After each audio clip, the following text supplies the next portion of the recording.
Assalamualaikum murid-murid. Hari ini kita akan belajar tentang perkara-perkara yang merosakkan akidah umat Islam.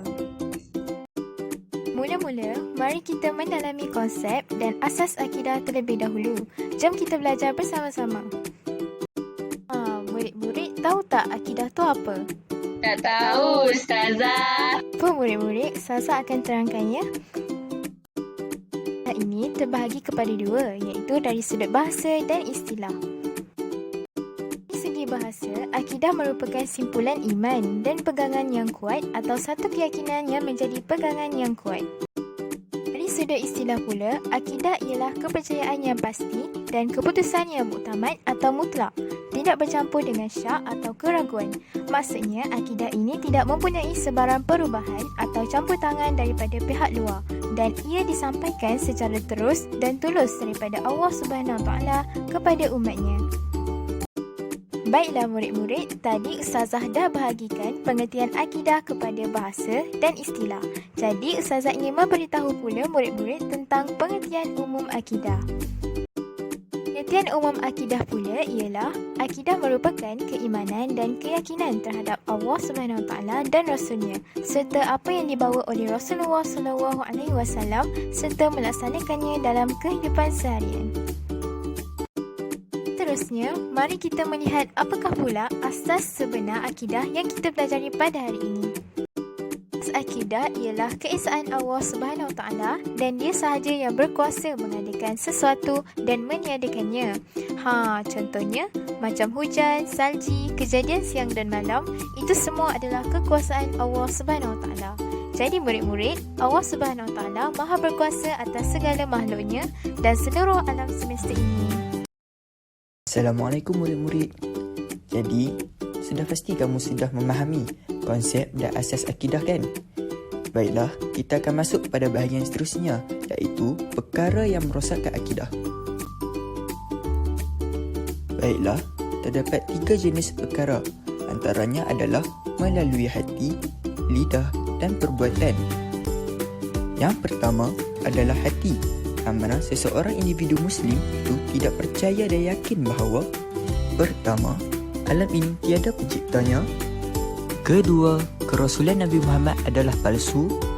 Ketiga, semua agama di dunia adalah sama. Keempat, konsep dosa, pahala, syurga dan neraka adalah palsu belaka. Dan yang kelima, mempercayai adanya kuasa lain selain daripada Allah yang boleh memberikan kesan dan pertolongan. Mari bersama-sama saya kita lihat aspek yang kedua, iaitu melalui lidah. Apakah contoh-contoh perbuatan melalui lidah yang dapat merosakkan akidah? Mari belajar bersama saya. Pertama, mengingkari dan mempersendakan hukum Allah. Huda. Baiklah, Huda, apakah contoh-contoh mengingkari dan mempersendakan hukum Allah?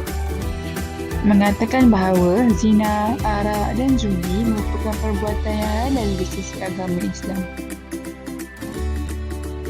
Sudah? Okey, yang kedua ialah menghina perkara yang berkaitan dengan rukun iman dan Islam. Dan yang terakhir, mengatakan syariat Islam tidak sesuai dengan peredaran zaman. Ada siapa-siapa lagi tahu apakah perkara-perkara yang dapat merosakkan akidah? Ainul boleh jawab? Boleh, mempersedakan ayat-ayat suci Al-Quran dan hadis Rasulullah SAW. Wah, pandai Ainul. Murid-murid, tahu tak perbuatan juga boleh menyumbang kepada perkara yang merosakkan akidah. Antara perbuatan yang boleh merosakkan akidah ialah pertama, melakukan upacara ibadah sama seperti yang dilakukan oleh orang kafir. Yang kedua, orang yang menafikan kewajiban solat atau mengubah suai solat. Balkis, apa lagi contoh perbuatan yang kamu tahu yang boleh merosakkan akidah kita? Mempergunakan ayat-ayat Quran dengan tujuan untuk menyelewengkan ajaran Islam. Betul tu Balkis. Kalau kamu semua perasan, isu mempergunakan ayat-ayat Al-Quran untuk kepentingan peribadi terlalu meluas pada ketika ini. Jadi, kita sebagai umat Islam mestilah jaga akidah kita supaya kita semua dijauhkan dengan perkara-perkara yang syirik. Kesimpulannya, akidah merupakan tunjang keimanan seseorang Muslim. Oleh itu, umat Islam hendaklah menjauhkan diri daripada perkara syirik yang boleh menjatuhkan akidah, seterusnya merosakkan iman. Justeru, orang yang beriman mestilah yakin bahawa Allah adalah pemilik segala-galanya di muka bumi ini dan dialah yang maha berkuasa atas segala sesuatu.